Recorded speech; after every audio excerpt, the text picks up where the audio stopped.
예. 오늘 말씀의 제목은 주님의 집에 충성하는 자가 받는 축복입니다. 제목이 좀 긴데요. 우리 한 목소리로 같이 한번 말씀해 주십니다. 주님의 집에 충성하는 자가 받는 축복. 최근에 MBC에서 나온 드라마 가운데 기황후라고 하는 드라마가 있습니다. 보신 분들이 적지 않으실 텐데 기황후는 많은 허구적인 스토리임에도 불구하고 또한 적지 않은 실제 역사적인 사실을 담고 있습니다. 14세기 중국의 원나라 황제 때 이야기죠. 우리 고려 출신의 한 여인이 최고의 위치인 황후의 자리에 오르게 되는 과정과 그 이후의 이야기를 담고 있습니다. 어떻게 고려의 여인 기황후가 원나라 황후의 자리에 오를 수가 있었을까? 그것을 모티브로 해서 이제 각색을 해서 만든 것이 기황후입니다. 그냥 지나가기가 아쉬워서 1분 영상을 보고 말씀 나누겠습니다. 기황후 역할로 하지원 씨가 나오겠죠. 저는 기 씨가 그렇게 훌륭한 가문에 좀 있었어요. 교회도 있죠. 고려 여인의 이름이 기 씨예요. 기 씨 역사에 나옵니다.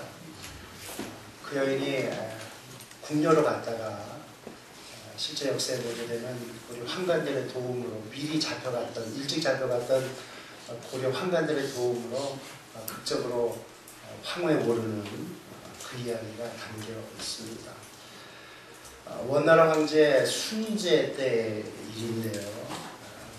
그 순제 황제는 특별히 고려와 인연이 깊습니다. 젊은 시절에 정쟁에 휘말려서 이제 고려의 대청교에 유배가 됐던, 겨우 목숨을 부지하고 살아서 황제에 오른 다음에 말씀드린 미모의 고려 아가씨 기씨와 기황후와 결혼하게 돼서 고려와 이제 원나라죠. 그 관계 속에 일어난 역사들이 이제 우리 역사에 등장하고 있습니다. 저는 드라마 이제 기황후를 몇 번 보지는 못했습니다만 제가 스쳐 지나가면서 생각하게 되는 장면이 있었습니다. 그것은 높은 위치에 오를수록 평범한 우리들이 이해하기 힘든 마음의 불안감이 있다는 겁니다. 여러분, 황제라고 하는 위치, 황제라고 해서 다 누리고 다 행복한 것은 아니라고 하는 것입니다. 오히려 황제처럼 높이 올랐기 때문에 누군가의 역모에 의해서 살해에 당할 수도 있다고 하는 불안감이 황제 마음에 늘 있는 겁니다. 옆에 신하를 두더라도 그 가까운 신하를 의심할 수밖에 없는 그런 마음의 불안감이 황제에게 있었다고 하는 겁니다.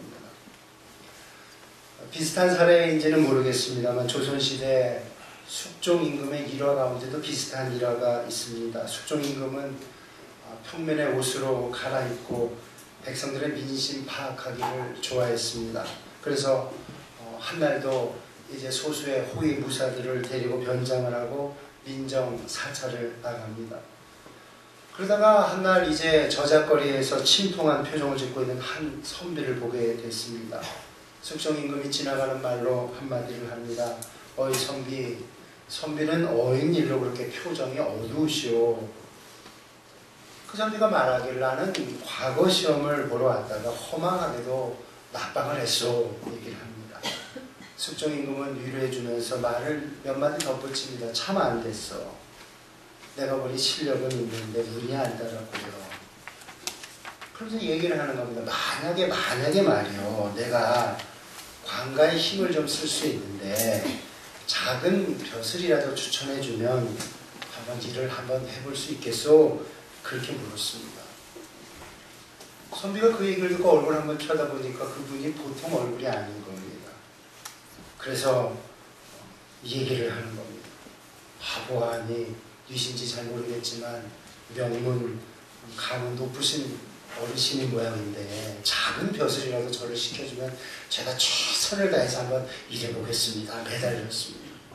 그랬더니 숙종 임금이 기분이 좋아서 말을 더 시킵니다. 만약에 말이요, 만약에 당신이 그 작은 벼슬을 잘 감당하다가 내가 군수로 추천을 해줘도 감당할 수 있겠어.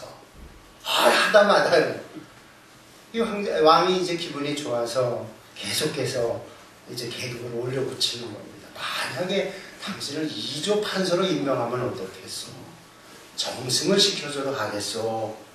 그때마다 선비는 할 수 있다고 대답을 했습니다. 숙종 임금이 마지막으로 그러면 만약에 말이요, 임금 자리를 줘도 하겠어? 그렇게 물었습니다. 그 말이 떨어지자 무섭게 숙종 임금의 눈이 번쩍했습니다. 번쩍했어요. 이 선비가 숙종 임금의 따귀를 때린 겁니다. 아니 이놈이 임금님을 거론을 해? 천하의 역적놈 같은 나더러 역적질을 하라는 말이냐 하면서 이 선비가 분이 나서 옆에 호위무사들이 이제 선비를 붙잡고 요절을 내려고 하는 찰나에 숙종 임금이 나섬진 얘기를 합니다. 야세에 보면 눈물을 흘렸다 그래요. 아니다, 나도 이런 자야말로 진짜 춘신이다. 나에게 이런 자야말로 꼭 필요한 자다. 야세 보면 눈물을 흘렸다는 거야. 그래서 이 선비를 소위 요즘 말로 스카우트를 해서 데려가는데 결국 이 선비가 좌의정, 우의정, 정승 자리에 반열에까지 오르게 됐다고 하는 겁니다. 저는 여기서 숙종 임금의 마음을 좀 생각을 해봅니다. 여러분, 나라에 똑똑한 사람은 그 당시에 많이 있었습니다. 나라에 내노라 하는 집안의 자제들 많이 있었습니다. 하지만 임금의 마음은 불안한 거야. 정말 자신을 위해서 변함없이 충성해 줄 수 있는 사람, 여러분 그 사람이 필요한 거 아니겠습니까? 요즘 시대를 우리가 흔히 불확실성의 시대다 그렇게 이야기를 합니다.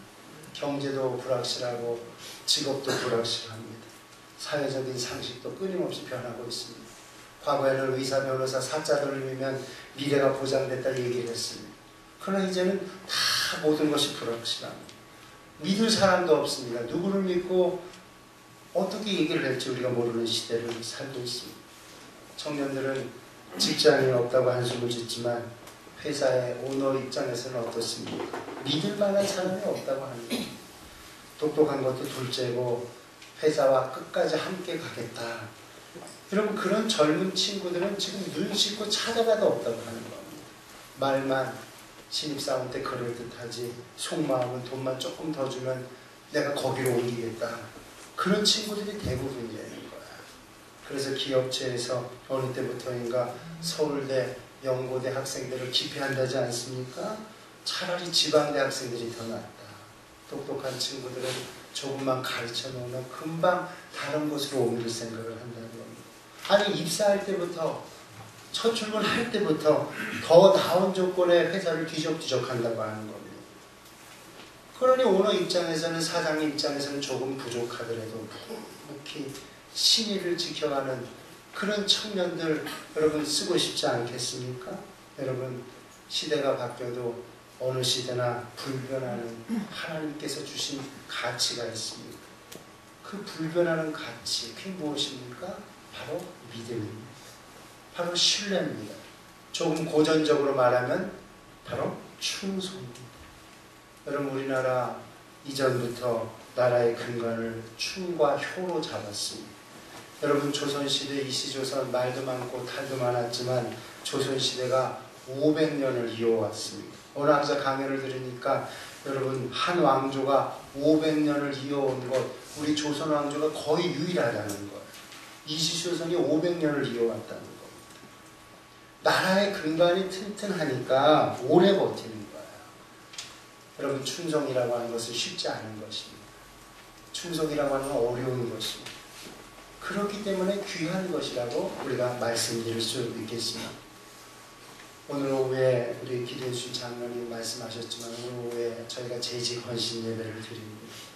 재직이라고 하는 것은 제 직분, 모든 직분을 맡은 사람들을 말합니다.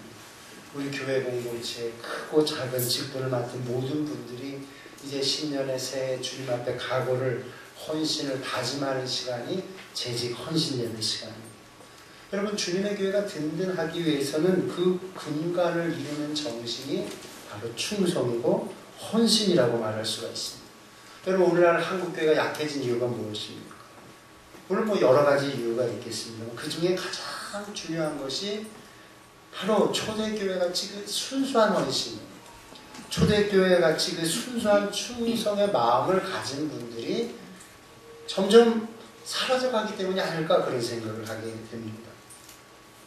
그러면 오늘날 우리 교회가 다시 강해지는 비결이 무엇입니까? 그것은 다시 순수한 헌신, 순수한 충성의 마음을 회복하는 것입니다. 그러면 한국교회가, 우리 교회가 살아날 수가 있는 것입니다. 여러분, 오늘 우리 하나님께서 찾으시는 사람이 바로 이 헌신된 사람, 이 충성된 사람을 찾으신다고 하는 것을 여러분 믿으시기를 바랍니다. 여러분, 오늘 성경에 여호수아가 바로 그런 사람입니다. 여러분, 이 여호수아가 살던 시대는 대단히 불확실한 시대였습니다. 애굽에서 종살이하던 이스라엘 백성들이 이제 하나님의 좀 위대한 모세를 중심으로 출애굽을 하게 됐습니다. 그리고 광야 40년 세월이 흐르게 됩니다. 가나안 땅을 목전에 두고서 갑자기 위대한 종 모세가 세상을 떠나게 됐습니다. 백성들은 하루아침에 지도자를 잃고 혼란에 빠질 수 있는 그런 상황이 됐습니다. 그런데 그런 위대한 모세가 남겨준 사명, 가나안에 들어가는 사명, 결국 완성하는 사람이 누굽니까? 바로 모세의 시종이었던, 비서였던 여호수아입니다.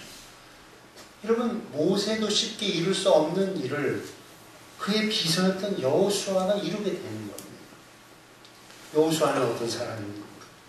여호수아의 특징을 한마디로 말하는 성경 구절이 있습니다.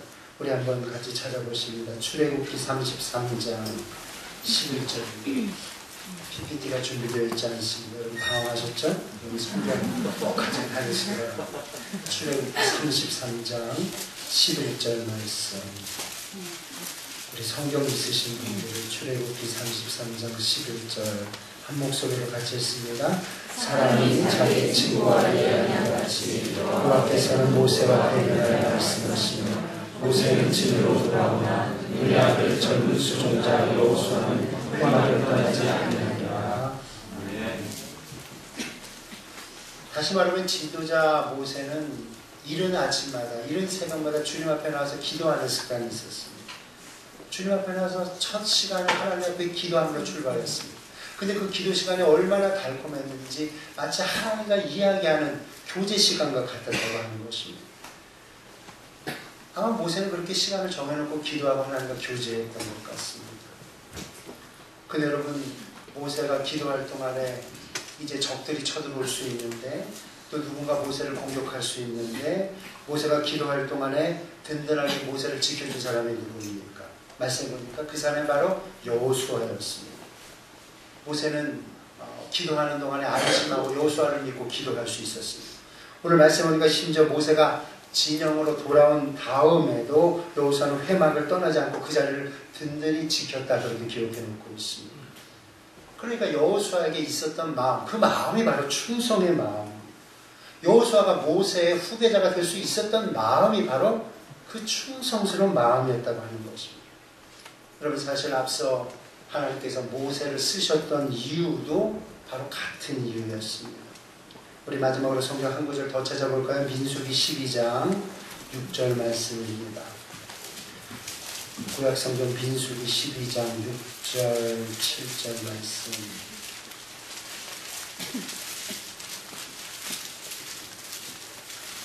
우리 한 목소리로 6절 7절 같이 읽습니다. 이르시되 내 말을 들으라. 너희 중에 선지자가 있으면 나 여호와가 환상으로 너희에게 헤아리기도 하고 꿈으로 보아 말하기도 하거니와 내 종 모세와는 그렇지 아니하니 그는 내 본질에 충성하리라. 하나님께서는 모세에게는 다른 방식으로 얘기하셨다는 거예요. 우리가 하나님께서 어떤 환상을 보여주시거나 꿈을 보여주시거나 선지자를 보내서 말씀하시는데 모세에게만큼은 하나님께서 직접 대면해서 말씀해 주셨다는 거예요. 모세가 얼마나 영광스러운 축복을 받았습니까? 근데 그 이유를 뭐라고 설명하고 있느냐. 7절 후반절을 보니까 그는 내 온 집에 어떻게 했다고요? 충성하니라. 그 하나님의 집에 충성했기 때문에 모세에게는 특별한 축복과 은혜를 내리셨다고 하는 것입니다. 하나님께서는 이러한 충성된 모세를 사용하시고 그리고 이어서 나오는 여호수아에게도 그 충성된 마음을 보시고 모세를 사용하신 것 같이 여호수아도 사용하시고 축복하셨다고 하는 것입니다. 여러분 여기서 우리는 알 수가 있습니다. 주님의 나라가 어떻게 이어지는가? 주님의 나라의 리더십이 어떻게 이어지는가? 그것은 바로 충성하는 사람에게서 충성하는 사람으로 이어지는 그런 하나님의 흐름이 있다고 하는 것입니다. 여러분 성경에 많은 인물들이 등장합니다. 역사에 많은 인물들이 등장합니다. 하나님께서는 어떻게 역사를 이어가시느냐? 충성된 사람에서 충성된 사람으로 이어가신다는 거예요. 많은 인물이 등장하지만 한마디로 격하게 말하면 세상에 많은 사람들은 들러리에 가깝습니다. 예수님 주변에 많은 오클로스들이 있었습니다. 많은 민중들이, 많은 무리들이, 군중들이 있었습니다. 근데 주님의 나라가 누구에게 이어집니까? 무리에게 이어지질 않고 충성된 12명에게 그것이 이어지게 되는 것을 봅니다. 사도 바울은 디모데후서에서 디모데에게 말하기를 너는 충성된 사람에게 부탁하라. 그리고 그들이 또 다른 사람을 가르칠 수 있으리라. 충성된 사람에서 충성된 사람으로 하나님 나라가 이어지는 것을 말씀하고 있습니다. 여러분 주님의 교회에서 주님의 집에서 여러분 우리가 어떤 사람이 예를 들어 충성하는 사람이 있습니다. 어떤 사람이 교회에서 중요한 위치에 있습니다. 장로님일 수도 있고 권사님일 수도 있고 중요한 위치에 있는 사람일 수 있어요. 그 사람의 영향력을 행사합니다. 하나님께서 그 사람을 택해서 쓰신 이유는 그 사람 마음속에 있는 충성심을 보셔서 그 사람을 택하신 겁니다. 주님이 분명히 택하신 사람입니다. 근데 어느 날부터인가 그 사람의 마음이 바뀌기를 시작합니다. 그 사람의 중심의 마음이 바뀌어요. 겉으로 충성하는 것처럼 보이지만 속마음은 바뀌었습니다. 속으로는 이제 겸손한 마음도 사라지고 내가 없으면 안 돼. 내가 없으면 이 교회가 안 돼. 나는 교회의 기둥이야. 내가 교회의 주인이야. 만약 여러분 그렇게 변질된 마음을 갖는다고 치죠. 여러분 실제는 어떻습니까? 누가 교회의 주인입니까? 교회의 주인은 우리 하나님밖에 없어요. 우리 하나님께서 교회의 주인이 되십니다. 마음에 교만한 마음이 들어갑니다. 여러분 실제 내가 빠지면 여러분 교회가 무너집니까? 잠시는 그럴 수 있어요. 어떤 중요한 역할을 하는 사람이 빠지면 교회가 잠시는 흔들릴 수 있습니다. 그러나 여러분 내가 빠져도 주님의 교회는 유지되는 것을 보여요. 여러분 내가 교회 기둥 같아도 내가 기둥이 아니에요. 주님의 교회를 이끌어 가시기 때문에 내가 빠져도 교회는 유지가 되는 거예요. 여러분 목사도 착각할 수 있어요. 최 목사가 교회의 주인이란 말이에요. 내가 이렇게 하고 저렇게 하면 된다. 제가 전에 섬겼던 청년 시절에 교회에서 제가 청년부 회장도 하고 또 뭐 성가대 총무도 하고 뭐 주일학교 총무도 여러 가지를 제가 맡았었습니다. 신학교 가서는 뭐 교육전도사도 하고 내가 빠지면 교회가 안 될 거야. 청년부가 흔들려. 그렇지 않아요. 제가 빠지니까 더 잘 되더라고요. 제가 그걸 알게 됐어요. 제가 빠지면 무너질 것 같은데 무너지진 않아요. 왜? 이 교회는 주님의 교회이기 때문에. 내가 주님 앞에 충성돼서 나를 쓰셨지만 내 마음이 변질되면 하나님은 다른 충성된 사람을 쓰셔서 또 주님의 일을 하시게 되는 것입니다. 그게 주님의 나라의 원리라고 할 수가 있습니다. 오늘 주님께서는 여호수아의 충성을 받으시고 때가 되었을 때 이제 여호수아를 사용하시기를 시작을 하셔요. 어떻게 사용하십니까? 본문 6절에 보니까 강하고 담대하라. 강하고 담대한 마음을 허락을 하셔요. 왜? 주님의 일을 위해서 감당할 능력을 주십니다. 여러분 강하고 담대하라는 이 말씀 속에는 세상이 쉽지 않다는 거예요. 우리 오늘 장로님 말 기도가 마음이 참 와닿는데 여러분 힘겨운 세상이에요. 여러분 쉬우면 그런 말씀 안 하실 거예요. 강하고 담대하라. 그건 정말로 인생에 힘든 문제에 부딪힌 사람에게 그럼에도 불구하고 내가 주님의 일을 감당하고 싶은 사람에게 주님께서는 그 마음의 중심을 보시고 강하고 담대한 마음을 부어주십니다. 또 어떤 은혜를 주십니까? 8절 후반절에 보니까 내 길이 평탄하게 될 것입니다. 내가 형통하게. 어떤 주석학자는 이것을 주석하기를 결국 그렇게 될 것이다. 과정은 평탄하지 않을 수 있어요. 과정은 울퉁불퉁할 수 있어요. 내가 가는 길이 험한 고갯길일 수 있습니다. 그러나 결국은 그렇게 될 것이다. 결국은 평탄하게 될 것이고 형통하게 될 것이다. 또 9절 후반절에 보니까 어떤 은혜를 주십니까? 내가 어디로 가든지 내 하나님 여호와가 너와 함께 하느니라. 함께 하시는 임마누엘의 축복을 허락하십니다. 여러분, 이 모든 것을 어떤 자에게 주신다 그랬습니까? 한마디로 말하면 주님의 집에 어떻게 하는 자? 충성하는 자. 주님의 집에 충성하려고 마음 먹은 자, 결심한 자, 그들을 행하려고 하는 자에게 이러한 축복을 허락하신다고 하는 것입니다. 여러분, 이 원리는 주님이 지금도 쓰시는 원리입니다. 신약성경의 마지막 요한계시록에서도 주님 뭐라고 말씀하십니까? 계시록 2장 10절에 보니까 내가 죽도록 충성하라. 그리하면 내가 생명의 멸류관을 내게 주리라. 우리 주님께서는 자신에게 끝까지 진실하게 충성된 자를 결코 버리지 않으십니다. 반드시 축복하시고 그 자녀를 축복하시고 그 자손을 축복하십니다. 여러분, 그래서 그 문제 많은 유대인들, 나라도 없이 2000년을 살았던 유대인들, 아브라함의 후손이었기 때문에 아브라함의 후손이라고 하는 그 이유 한 가지만으로 여러분 지금도 그 문제 많은 유대인들을 쓰시는 거 아닙니까? 하나님이? 여러분, 오늘 말씀을 맺으면서 오늘 말씀의 제목은 주님의 집에 충성하는 자가 받는 축복입니다. 주님께서는 자신의 집에 끝까지 사심없이 헌신하고 사심없이 충성하는 자를 찾으십니다. 그리고 마침내 그 사람을 찾아내서 반드시 축복하시고 능력 주시고 형통의 은혜 함께 하시는 임마누엘의 은혜 그 사람에게 허락하십니다. 아무쪼록 저와 여러분이 오늘 말씀에 순종해서 이런 귀한 은혜를 더디울 수 있는 그런 저와 여러분의 수 있기를 주님의 이름으로 축복을 드립니다. 아멘. 여러분 다 아멘이시죠? 아멘. 우리 기도하겠습니다.